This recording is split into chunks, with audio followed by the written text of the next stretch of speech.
Saya pikir Pak JK sebaiknya langsung nobatkan diri sudah, atau diobatkan menjadi apa, pimpinan lah FPI, kan? Terang-terangan sajalah. Permainan catur antara itu JK dengan Pak Joko Widodo itu ya harus dimenangkan oleh Joko Widodo, dan itu yang benar, iya kan? Langkah yang diambil oleh Pak Pangdam, termasuk Pak Panglima juga kan, itu benar, tidak ada yang salah dari sisi kepentingan kita sebagai bangsa, sebagai rakyat negara kesatuan Republik Indonesia, itu benar. Jadi saya tidak senang itu Fadlizon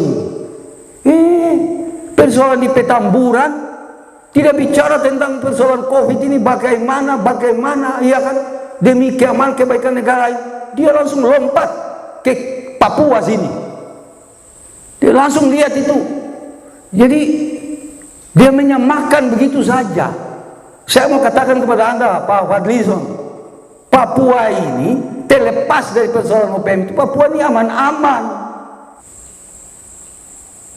Ya pemirsa, kita ketahui bersama mengenai fenomena Rizik Syihab ya.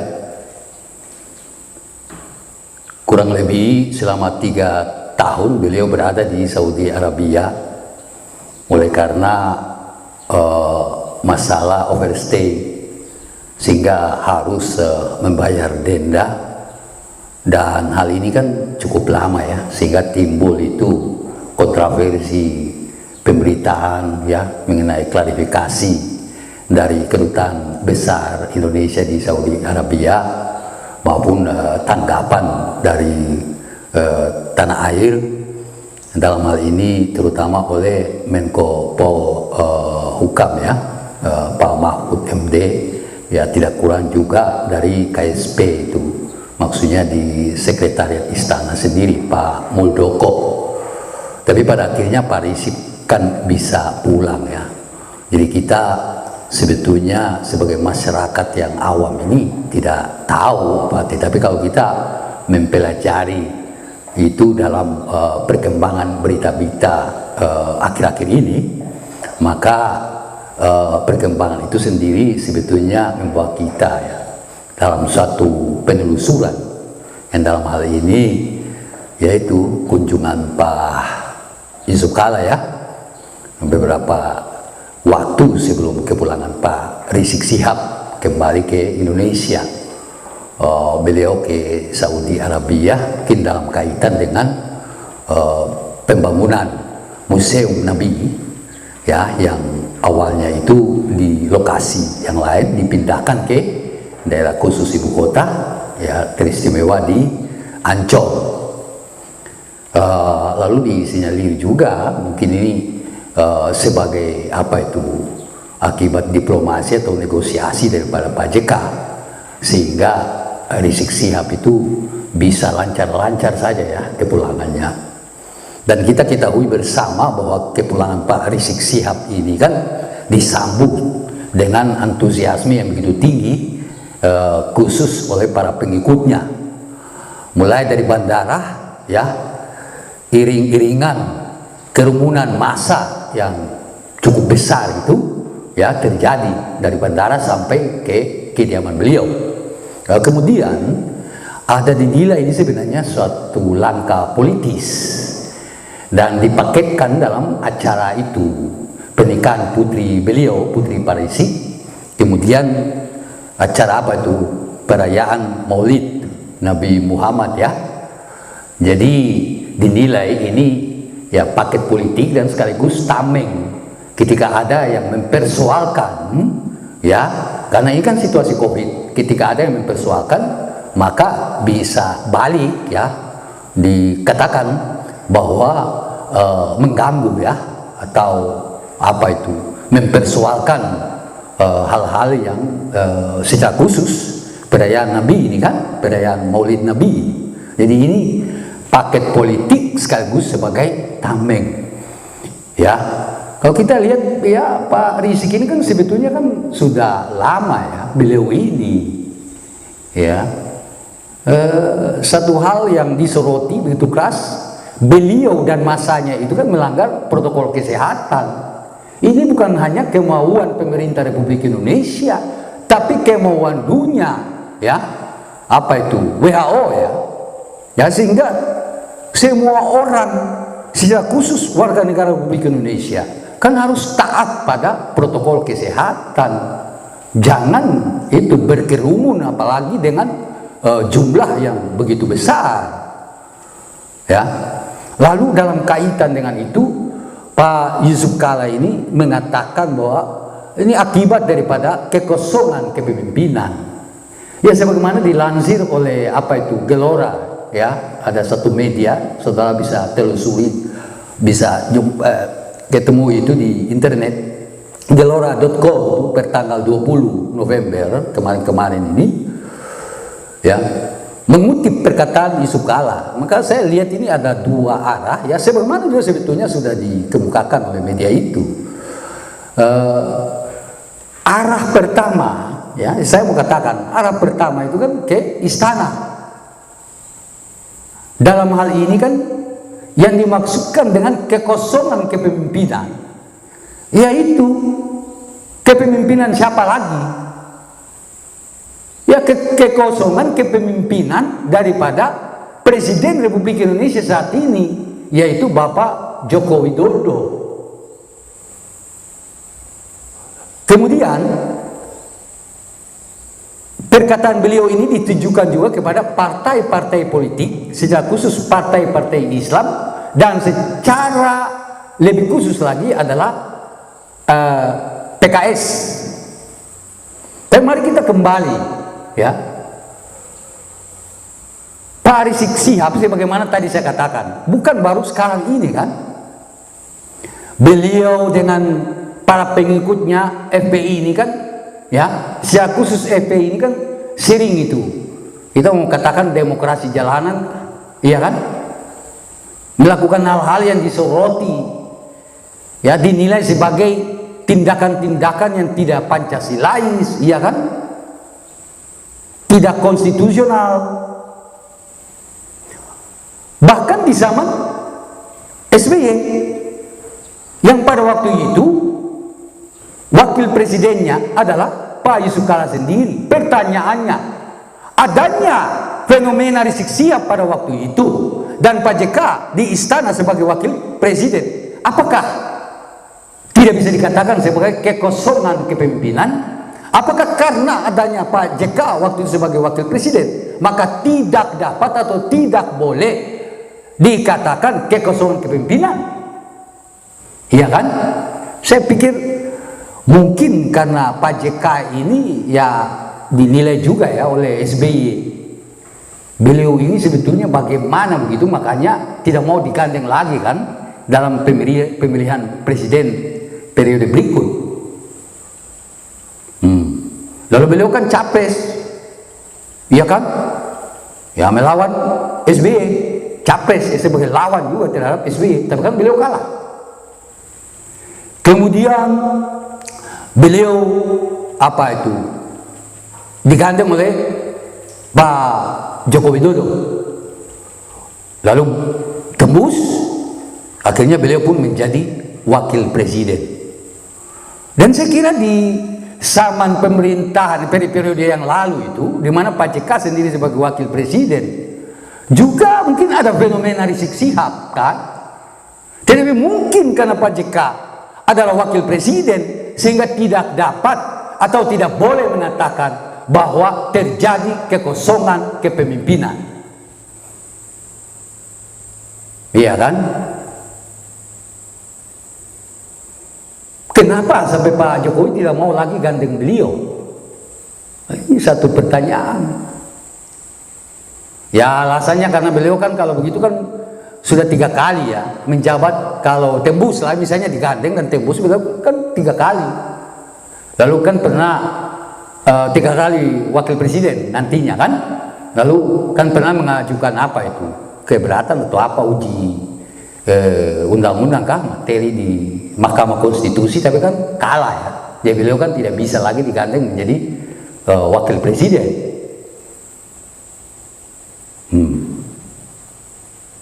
Jadi kembali lagi, karena mungkin karena beliau tidak lagi wakil presiden, maka beliau katakan terjadi kekosongan kepemimpinan. Ini sama saja dengan mengatakan bahwa Pak Jokowi itu kan tidak sanggup memimpin ya. Seolah-olah tidak ada presiden. Masyarakat bangsa Indonesia ini tidak punya seorang presiden lagi. Hadirnya Rizik Syihab ini ya mengisi kekosongan itu.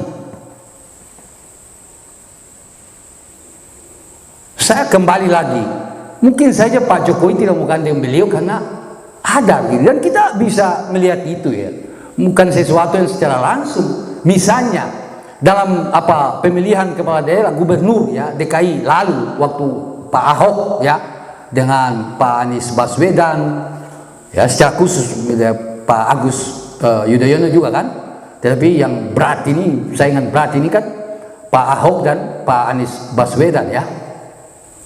Kan Pak Jokowi jelaslah mendukung Pak Ahok.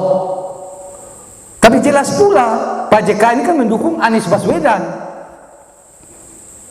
Dia beliau ini tidak searah, tidak sejalan, mungkin dari sejak SBY sampai dengan Jokowi, sehingga mereka tidak mau gandeng beliau. Ini dari kita masyarakat kecil ya, rakyat jelata ini punya penilaian, mungkin saja seperti itu ya. Kita tahu bahwa FPI ini kan melakukan ya semacam semacam intimidasi dalam proses pemilihan itu kepala daerah pada zaman Ahok itu. Mereka hadir seperti polisi mengawasi proses itu jalannya pemilihan. Mereka sampai mengawal itu masalah Ahok itu, kasus Al-Maida itu kan, mengawal, bahkan semacam intimidasi ya selama proses peradilan terhadap Ahok itu berlangsung. JK tidak punya masalah dengan Rizik. Kita bahkan dengan ini kita bisa menduga saja ya, kalau saudara lihat video itu Rizik Syihab waktu berceramah atau itu di Jawa Timur, itu beliau jelas-jelas mengatakan bahwa itu FPI itu masih siap itu di Maluku dan di Poso. Saya tidak mengatakan bahwa Pak JK terlibat, tapi mungkin hal ini dapat dipahami dalam kaitan dengan hubungan Pak JK yang begitu baik dengan Pak Rizik Syihab. Kemudian dia katakan bahwa ini juga kekosongan kepemimpinan termasuk di partai-partai politik, secara khusus PKS, partai-partai Islam ya, dan secara khusus PKS. Apa maksudnya? Kita ketahui bahwa dalam pidato yang disampaikan oleh Pak Rizik Syihab, antara lain itu kan dia membawa audiensnya itu kembali kepada peristiwa itu yang di Prancis itu, dimana kita ketahui bahwa seorang guru itu dipenggal lehernya ya, oleh itu Islam garis keras. Akibat apa? Pembelajaran yang itu menggunakan media itu, media karikatur kan, karikatur itu Nabi Muhammad. Akhirnya guru yang bersangkutan kan dipenggal lehernya. Ya memang saya sendiri sebetulnya tidak setuju dengan itu, cara-cara mereka yang sangat liberal itu, termasuk di Prancis kan. Kenapa pula itu mengadikan, kan bukan Nabi Muhammad saja punya karikatur, tapi juga simbol-simbol keagamaan yang lain. Saya sebetulnya tidak setuju dengan cara-cara mereka seperti itu. Akan tetapi dalam hal ini, dalam konteks NKRI, kepulangan dari Rizik Syihab melalui di dalam pidato, dilanjutkan dengan pidatonya, apakah wajar, pantas untuk seorang Rizik Syihab mengatakan hal seperti itu, bahkan mengingatkan Polri dan TNI bahwa kalau tidak ini ya jangan kaget ya, kalau besok itu ada yang lehernya itu kan dipancung atau apa itu, iya kan? Ini makanya dinilai kan sebagai ancaman. Kembali kepada Pak JK tadi, maksud dia apa? Bahwa partai-partai Islam secara khusus PKS ini ya ada kekosongan di dalam kepemimpinan mereka. Maksudnya apa? Apakah partai-partai Islam ini harus bersatu mendukung Rizik, mendukung atau apa itu, mewujudkan visi dan misinya? Kita ketahui bahwa Rizik Sihab ini kan paling lebih banyak penghinaannya dibandingkan dengan penghina-penghina yang lain. Oleh Pancasila sudah, kepala negara sudah, agama sudah, lalu pada akhirnya terkait dengan masalah yang moral, terkait dengan masalah moral ya, chatting apa itu, porno atau apa itu.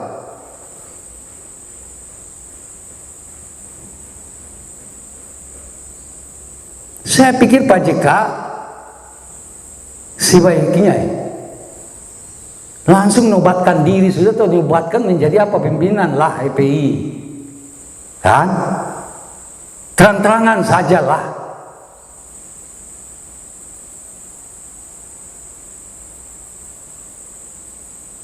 Jadi jangan apa itu ya, kita mau bilang ini ya politik itu seperti itu, tapi politik macam apa ini kan? Mungkin bagi para pakar politik ya, pengamat politik yang hebat-hebat yang di atas sana, ya kan, mereka mungkin bisa memahami seperti itu. Tapi seperti saya ini sebagai rakyat masyarakat biasa, rakyat jelata ini kan tidak paham tuh.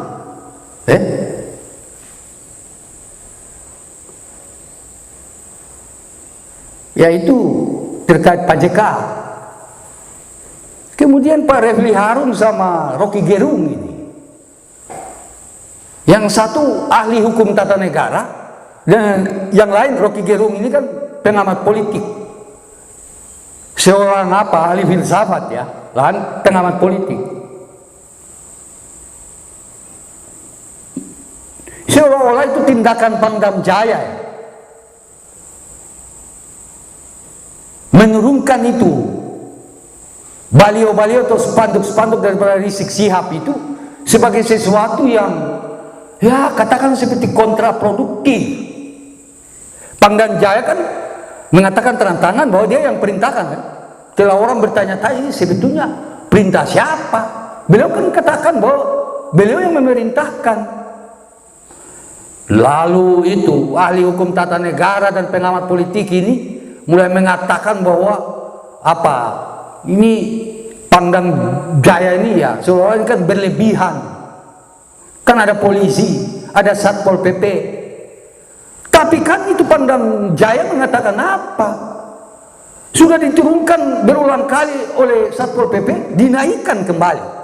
Dan saya kira ada undang-undang yang mengatur itu, bahwa TNI dapat mengambil langkah membantu, iya kan, pemerintah dalam hal keamanan juga.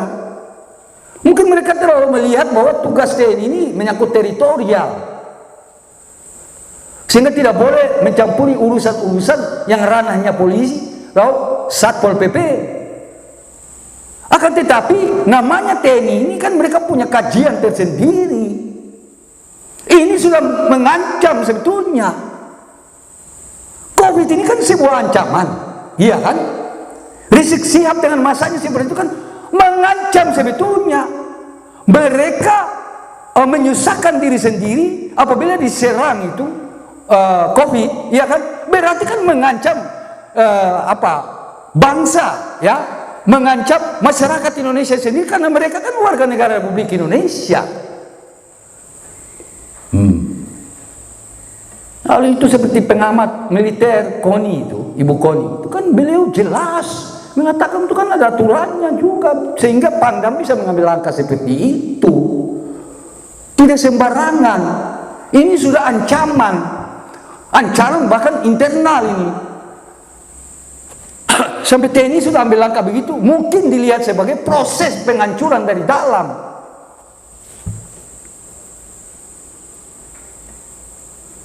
Saya pikir dalam kehidupan sehari-hari juga kita tidak mau tuh ada kekacauan dalam rumah kita ya. Anak-anak kalau nakal kita kan marah. Di lingkungan sekolah kalau murid-murid itu tidak apa ya, terlalu ini sampai tidak dengar-dengar, kan pasti kita marah. Dan dalam tingkatan tertentu ya, apabila rakyat itu, masyarakat itu tidak tertib, pasti akan dimarahi oleh pimpinan, kepala negara, dan langkah-langkah yang seperlunya pasti akan diambil. Oleh itu fungsi-fungsi negara yang lain dalam hal ini juga selain Satpol PP untuk pemerintah daerah, ya, tetapi juga itu Polri dan TNI. Sehingga jangan kita melihat itu apa ya, seolah-olah apa langkah yang diambil oleh Pangdam itu sudah sangat salah. Saya katakan tidak salah. Kalau mau negara ini, ya, dari Sabang sampai Merauke, dari apa itu utara sana ini, Sulawesi Utara sampai ke Sangi Laut, sampai ke apa NTT sana itu masih sebagai negara kesatuan Republik Indonesia, maka harus langkah yang diambil harus seperti itu.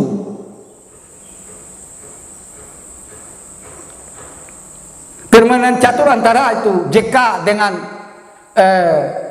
Pak Joko Widodo itu, ya harus dimenangkan oleh Joko Widodo, dan itu yang benar, iya kan? Langkah yang diambil oleh Pak Pangdam, termasuk Pak Panglima juga kan, itu benar, tidak ada yang salah dari sisi kepentingan kita sebagai bangsa, sebagai rakyat negara kesatuan Republik Indonesia, itu benar. Lalu yang terakhir ini Fadlizon,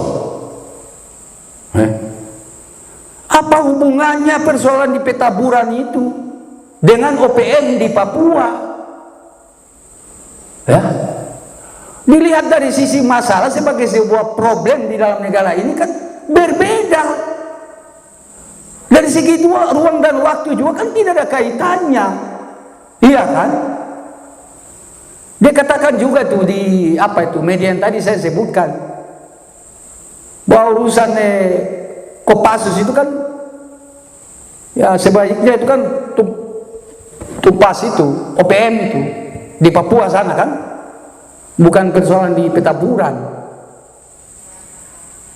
Ini saya pikir Fadlizon ini dia tidak menghormati, dia punya pimpinan yang sudah menjadi Menteri Pertahanan. Memangnya persoalan ini tidak diketahui oleh Prabowo?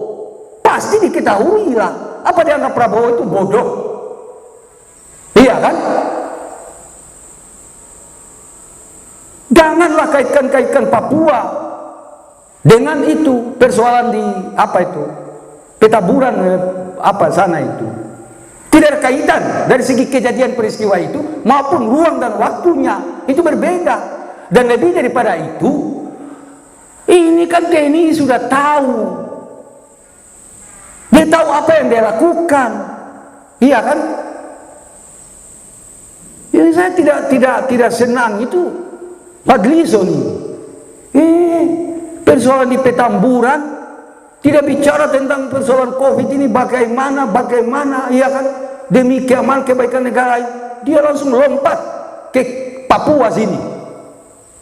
Dia langsung lihat itu. Jadi dia menyamakan begitu saja. Saya mau katakan kepada Anda, Pak Fadlizon, Papua ini terlepas dari persoalan OPM itu, Papua ini aman-aman, ya. Kembali lagi, itu ranahnya TNI, mereka punya tugas pembinaan teritorial. Jadi biarkanlah mereka, tetapi ya di Petamburan ini depan mata Anda, ini di Jakarta itu apakah saya harus ajar Anda lagi bahwa Jakarta itu ibu kota negara kesatuan Republik Indonesia? Kan Anda tinggal di sana, iya kan? Itu harus. Lalu Pangdam Jaya itu kan wilayahnya, ya dia harus bertindak. Ya maksud saya itu harus proporsional dan harus juga dari segi ruang dan waktu. Jangan mau mengalihkan isu, jangan mau mengalihkan persoalan. Begitu. Ya. Anda juga Fadlizon itu.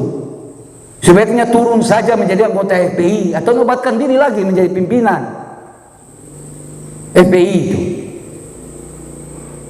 Saya pikir kita harus sama-sama tuh. Saya beberapa waktu yang lalu, yang sudah lalu mengikuti perkembangan FPI, sebenarnya mereka sudah ini ya. Dan di media-media juga diberitakan mereka kerjasama dengan aparat untuk itu, kasus apa persoalan-persoalan itu, bencana alam. Ya, mereka sudah ini sebenarnya sudah cool itu. Seharusnya itu sebenarnya yang dipupuk, dibina, dikembangkan. Ya, kita sebaiknya berpikir seperti itu, ketimbang campur aduk, iyalah. Lalu macam menjadi apa itu dalang di balik peristiwa ini. Ya, semua pihak itu harus berpikir yang rasional. Dan dalam segala hal kan mengutamakan kesatuan, ya, keutuhan. Saya sangat yakin bahwa pidato-pidato Rizik Syihab itu kalau menjadi sebuah visi dan misi dan teraktualisasi secara harfiah, maka mungkin tidak perlu Indonesia ini menunggu 20 tahun akan datang lagi, 30 tahun, tapi akan hancur. Iya kan? Pasti hancur. Jadi kalau kita mau hidup dengan aman, tentram, damai, sejahtera, ya, sebaiknya kita berpikir itu integratif. Jangan ada lagi pemikiran dan tindak tanduk yang macam-macam. Mari kita berpikir yang normal sajalah. Demikian. Saya pikir demikian dan terima kasih. Sampai jumpa pada kesempatan berikutnya.